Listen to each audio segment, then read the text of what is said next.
उपमुख्यमंत्री अजित पवारच माळेगाव कारखान्याचे नवे चेअरमन। 21 पैकी 20 जागांवर बाजी। चंद्रराव तावरेंची एकाकी झुंज तर शरद पवार पॅनलचा सुपडा साफ। धनशक्तीचा चमत्कार म्हणजे निवडणुकीचा निकाल। माळेगाव कारखाना निवडणुकीमध्ये शेतकऱ्यांना 10,000ची पाकिटं वाटली। पुणे जिल्हा बँक सुरू ठेवून पैशांचं वाटप। रंजन तावरेंचा गंभीर आरोप। मशिदीवरील भोंग्यांचा वाद। अजित पवारांच्या दरबारी। किरीट सोमय्यांनी मशिदीत जायला नको। कायदा आणि सुव्यवस्थेचा प्रश्न निर्माण झाल्यास सोमय्या जबाबदार। बैठकीत अजित पवारांची तंबी।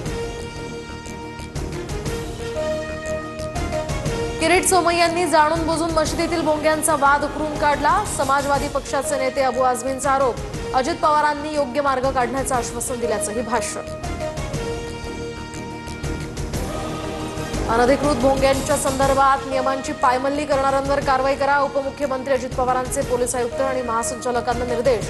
तर मुंबईमध्ये आतापर्यंत 1500 भोंगे उतरवण्यात आल्याची माहिती।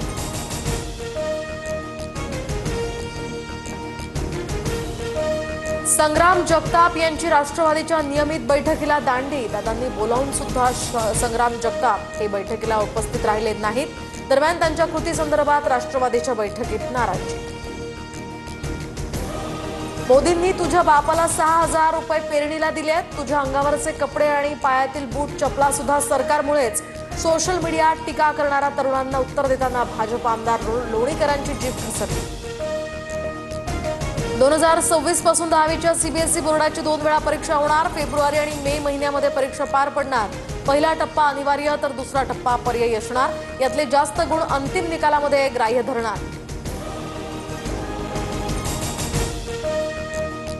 महाराष्ट्रातील प्रमुख धरणातून विसर्ग सुरू। नदीकाठच्या गावांना सतर्कतेचा इशारा। कोकण, मुंबई, पुणे, नाशिक, मराठवाडा, विदर्भात जोरदार सरी कोसळण्याचाही अंदाज।